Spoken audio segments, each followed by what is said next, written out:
اللہ نفسا الا وسعها لها ما کسبت وعلیہا ما اکتسبت آمنت باللہ صدق اللہ مولانا العظیم۔ معزز و مکرم سامعین، کروڑا بار شکر ہے اس پروردگار عالم کا کہ جس نے آج کی صبح میں پھر سے زندگی عطا فرمائی اور ہمیں یہ سعادت اور توفیق دی کہ ہم اپنے پروردگار کے ہاں آ کر سجدہ ریز ہوئے۔ اللہ تعالیٰ ارشاد فرماتا ہے لا یکلف اللہ نفسا الا وسعها، نہیں تکلیف دیتا اللہ کسی نفس کو مگر اس کی طاقت کے مطابق۔ اللہ تعالیٰ کسی پر بوجھ اس کی استطاعت اور طاقت سے زیادہ نہیں ڈالتا۔ یہ کئی حوالے سے ہے۔ مثال کے طور پہ اسلام کے جتنا بھی احکام ہیں ان پر عمل کرنا کوئی دشواری نہیں ہے۔ کوئی بھی ایسا عمل مشکل نہیں ہے کہ انسان کی طاقت سے وہ ماوراء ہو، انسان کر نہیں سکتا، اللہ نے وہ حکم دے دیا ہو، انسان کے لیے ناممکن ہو، اللہ نے وہ حکم دے دیا ہو، ایسا کوئی بھی نہیں ہے۔ نماز پڑھنا انسان کی بس کی بات ہے، انسان کے پاس ہے طاقت، انسان پڑھ سکتا ہے نماز۔ زکوٰۃ کے حوالے سے دیکھیں، روزہ کے حوالے سے دیکھیں، حج کے حوالے سے دیکھیں، جتنا بھی احکام ہیں اسلام کے اندر ان کے اندر کوئی بھی ایسا حکم نہیں ہے جس میں سختی ہو اور انسان سے وہ ہونا ناممکن ہو اور اللہ نے لازم کر دیا ہو، ایسا کوئی بھی نہیں ہے۔ اسی طرح ایسے معاملات جو منع کیے گئے، کوئی بھی ایسا عمل نہیں ہے جس سے منع کیا گیا ہو لیکن انسان اس کے کیے بغیر زندہ نہ رہ سکتا ہو، انسان کی زندگی ممکن نہ ہو، ایسا کوئی بھی نہیں ہے۔ مثال کے طور پہ شراب سے منع کیا گیا، ایک شراب سے منع کیا نا، کتنی مشروبات پینے کا حکم دیا ہے۔ آپ عام ٹھنڈے پانی پئیں، آپ جوس پئیں، آپ لسی پئیں، آب زمزم پئیں، ایک چیز منع کی، کئی مشروبات پینے کا حکم دے دیا، ٹھیک ہے نا؟ تو یہ انسان کی نہیں ہے کہ انسان کی بس کی بات نہیں ہے کہ انسان مجبور ہے وہ شراب کس طرح نہ پیے۔ اسی طرح رب تعالیٰ نے رزق تلاش کرنے، رزق حاصل کرنے کے کئی اسباب مہیا کی ہیں، ایک منع کر دیا، سود نہیں کھانا۔ آپ تجارت کریں، آپ کسی حوالے سے کوئی بھی معاملہ کریں، رزق تلاش کریں، وہ آپ کے لیے حلال روزی ہوگی۔ فرمایا کہ تم نے چند ایک باتوں سے منع کر دیا، تم نے کرپشن نہیں کرنی، لوٹ مار نہیں کرنی، چوری نہیں کرنی، تم نے سود نہیں کھانا۔ تو یہ نہیں ہے کہ کوئی سود کھائے بغیر وہ کہے کہ میں جی ہی نہیں سکتا۔ آج کل جس طرح ہمارے ہاں ہوتا ہے، کئی ساتھی ملتے ہیں، حضرت یہ نہ کریں تو کاروبار چلتا ہی نہیں ہے۔ کتنی گھٹیا غلیظ ترین سوچ ہے کہ سود کے بغیر کاروبار چلتا ہی نہیں ہے، نظام زندگی چلتا ہی نہیں ہے۔ اگر ایسا ہے کہ اپنا معاشی نظام چل ہی نہیں سکتا سود کے بغیر، تو اللہ تعالیٰ نے یہ پھر غلط حکم دے دیا، الیاذ باللہ من ذالک، کہ رب تعالیٰ انسان کے بس کی بات نہ تھی کہ سود کے بغیر اے پروردگار نظام تو چلتا نہیں ہے، انسان تو زندہ رہ ہی نہیں سکتا سود کے بغیر۔ جس طرح کے خبیث طبیعت رکھنے والے خبیث قسم کے لوگ یہ لفظ کہہ رہے ہوتے ہیں کہ یہ تو نظام چلتا ہی نہیں ہے، سود کے بغیر تو سلسلہ چلتا ہی نہیں ہے۔ گھٹیا ترین سوچ ہے، یاد رکھیں یہ رب تعالیٰ نے کئی اسباب مہیا کیے ہیں روزی تلاش کرنے کے، سود سے روک دیا، اور یقیناً یہ ایزی ہے، انسان بغیر سود کے روزی تلاش کر کے دنیا کی زندگی سکون سے جی سکتا ہے۔ تو فرمایا کہ کبھی بھی اللہ تعالیٰ انسان پر ایسا معاملہ نہیں کرتا کہ وہ انسان کی وسعت نہ ہو۔ رب تعالیٰ نے حکم دے دیا 4 شادیاں مرد کر سکتا ہے، بیک وقت 4 عورتیں انسان اپنے پاس رکھ سکتا ہے۔ فرمایا 4 بیویاں تو رکھ سکتا ہے، وہ تیری کھیتیاں ہیں تو ان کو اگا، جس طرح چاہے ان کے پاس جا تو، لیکن اس کے علاوہ کسی کی طرف نظر نہ کر۔ یہ ممکنہ صورت ہے کہ میں ساری زندگی اپنی آنکھوں کے اندر شرم و حیا کا نور پیدا کر کے آنکھیں جھکا کے زندگی بسر کروں، محض میری طبیعت، میری سوچ، میری فکر میری بیویوں کی طرف ہو اور کسی کی طرف نظر نہ جائے۔ یہ ممکنہ صورت ہے۔ کوئی کہے کہ حضرت یہ ممکن ہی نہیں، کیسے جئیں؟ 3-4 بیویاں گھر رکھنے کے بعد ادھر ادھر منہ نہ ماریں، ادھر ادھر نظر نہ کریں، تو یہ جی نہیں سکتے ہم، یہ گھٹیا ترین سوچ ہے۔ یقیناً کوئی مشکل نہیں ہے، زندہ رہا جا سکتا ہے، محض اپنی بیوی کے ساتھ تعلق ہو، پیار محبت ہو، اور کسی کی طرف نظر نہ کرنا، ساری زندگی ایسے زندگی گزارنا ممکن نہیں ہے۔ تو لہٰذا رب تعالیٰ نے کبھی بھی کوئی ایسا معاملہ سخت نہیں کیا۔ فرمایا لا یکلف اللہ نفسا الا وسعها، کہ اللہ نہیں تکلیف دیتا کسی کو، کسی ایک نفس کو، مگر اس کی قوت کے مطابق۔ انسان کے پاس طاقت ہے کہ وہ بے حیائی سے بچے، انسان کے پاس طاقت ہے کہ وہ نماز پڑھے، انسان کے پاس طاقت ہے وہ شراب سے بچے، انسان کے پاس طاقت ہے وہ سود سے بچے، انسان کے پاس طاقت ہے کہ وہ سارے ان معاملات سے جو منع کیے گئے رک جائے، جن کا حکم دیا گیا ان پہ عمل کرے۔ ایزیلی انسان کر سکتا ہے، یہ کسی کے اندر کوئی دشواری۔ ہاں یہ ہے کہ ہم اپنے اوپر لاگو کر دیں کوئی اس طرح کے معاملات تو ہم خود قصوروار ہیں۔ رب تعالیٰ نے اسلام کے اندر کوئی اس طرح کی سختی نہیں کی کہ انسان مجبور ہو جائے، کہ جس سے منع کیا انسان اس سے رک کر زندگی نہیں گزار سکتا، اللہ نے ایسا حکم دے دیا ہو، ایسا نہیں ہے۔ یا ایسا کوئی عمل حکم دے دیا کہ یہ کرنا ہے اور وہ کرنے سے انسان کی زندگی نہیں رہتی، وہ ممکن ہی نہیں کہ انسان سے ہو سکے، ایسا کوئی بھی اسلام کے اندر حکم نہیں ہے۔ لہا ما کسبت وعلیہا ما اکتسبت، اور فرمایا کہ اس کے لیے جو کچھ اس نے کمایا اور اس پر ہے جو کچھ اس نے کمایا، جو نیکی کی اس کا صلہ اس کو ہی ملے گا، جو بدی کی، جو گناہ کیے ان گناہوں کا وبال اسی پر ہی آئے گا۔ جو انسان جو کچھ کر رہا ہے وہ اس کا ضرور اس کو بدلہ دیا جائے گا دنیا اور آخرت کے اندر۔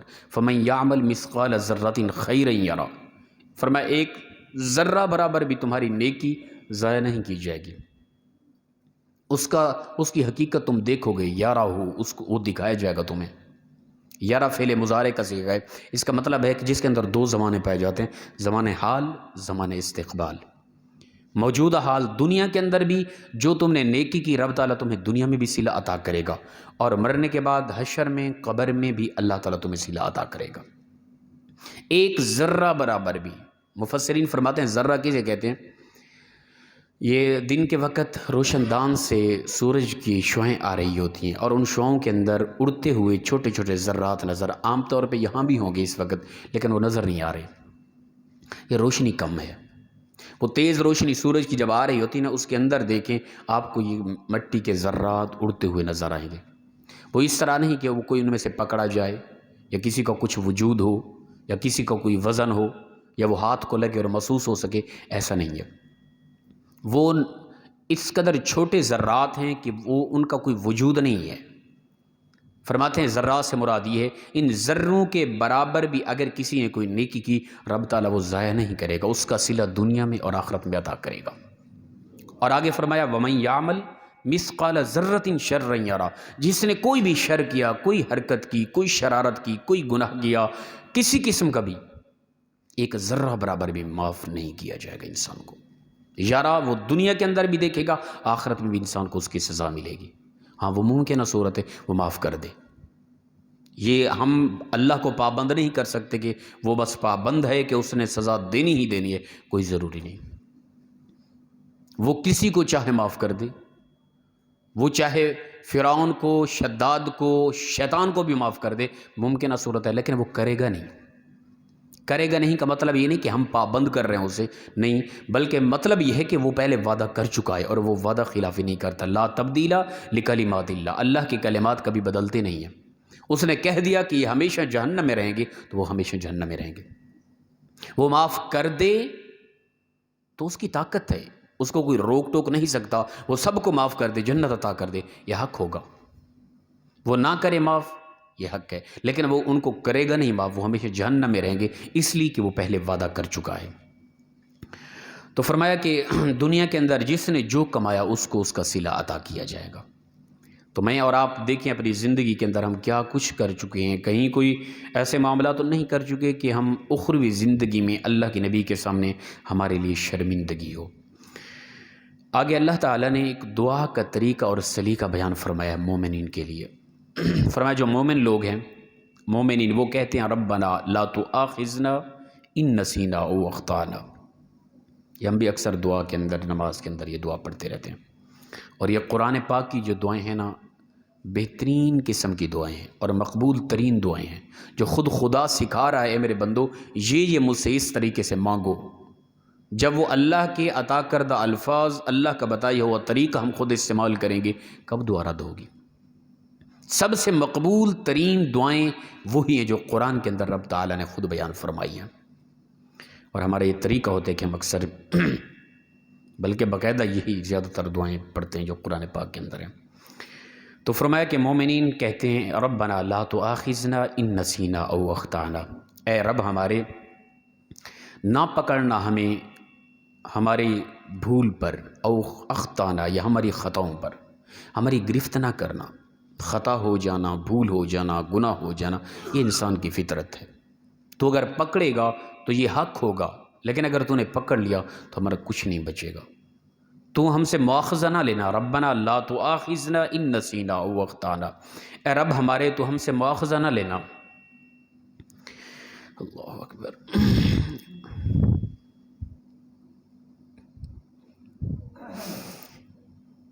استغفر اللہ ربی من کل ذنب واتوب الیہ۔ تو فرمایا کہ تم اس طرح دعا مانگو کہ اے رب ہمارے تو ہماری خطاؤں پر، ہماری بھول پر ہم سے مواخذہ نہ لینا۔ ربنا ولا تحمل علینا اسرا کما حملتہ علی الذین من قبلنا، اور اس طرح کہو کہ اے ہمارے رب ہم پر بوجھ نہ ڈالنا اس طرح کہ جس طرح کہ تو نے ہم سے پہلے والے لوگوں پر بوجھ ڈالا، ان پر وزن ڈالا، اس طرح ہم پر بوجھ نہ ڈالنا۔ ربنا ولا تحمل علینا، ربنا ولا تحملنا ما لا طاقت لنا بی، اور کہتے ہیں کہ اے رب ہمارے تو ہم سے اس قدر وزن نہ اٹھوا، اس قدر ہم پر بھاری بوجھ نہ ڈال کہ جس کی ہم طاقت نہیں رکھتے، اس قدر ہم پر بوجھ نہ ڈال کہ ہم اس کی طاقت ہی نہ رکھتے ہوں اور تو ایسا ہم پر بوجھ ڈال دے۔ واعف عنا، تو معاف کر دے ہمیں، واغفر لنا، ہماری بخشش فرما دے، وارحمنا، اور تو ہم پر خاص اپنا رحم فرما دے۔ انت مولانا، تو ہی ہمارا مولا ہے، فانصرنا علی القوم الکافرین، تو ہمیں کافرین قوم پر ہماری مدد فرما۔ یہ بہترین دعائیں ہیں، اس کی فضیلت الگ طور پہ حدیث مبارکہ کے اندر آئی۔ یہ آیت سورہ بقرہ کی آخری آیت ہے، اور الحمدللہ آج ہماری سورہ بقرہ مکمل ہوئی، شکر الحمدللہ۔ تو یہ آیت ایسی ہے کہ جو جبرائیل علیہ السلام کے ذریعے بھی نازل ہوئی قرآن پاک کے اندر، لیکن رب تعالیٰ نے معراج کی رات رسول اللہ صلی اللہ علیہ وسلم کو جو تحفے عطا کیے ان میں سے ایک تحفہ یہ سورہ بقرہ کی آخری آیات مبارکہ تھی۔ یہ دعائیہ کلمات، اے محبوب یہ لے جاؤ اپنی امت کو عطا کرو، اور امت کو کہو کہ یہ اس انداز سے مجھے رب سے تم دعا مانگا کرو۔ تو یہ آیتیں ہمیں زبانی یاد ہونی چاہیے۔ یہ آخری آیت یہاں سے ہی ربنا لا تؤاخذنا ان نسینا او اخطانا، یہاں سے ہمیں زبانی یاد ہونی چاہیے، اور یہ ریگولر ہر نماز کے بعد اپنا انفرادی طور پہ اس دعا کو مانگا کریں، اور یہ مقبول ترین دعاؤں میں سے ہے۔ اللہ تعالی ہم سب کو مخلص انداز میں عمل کی توفیق عطا فرمائے۔ وآخر دعوانا الحمدللہ رب العالمین۔ اللہ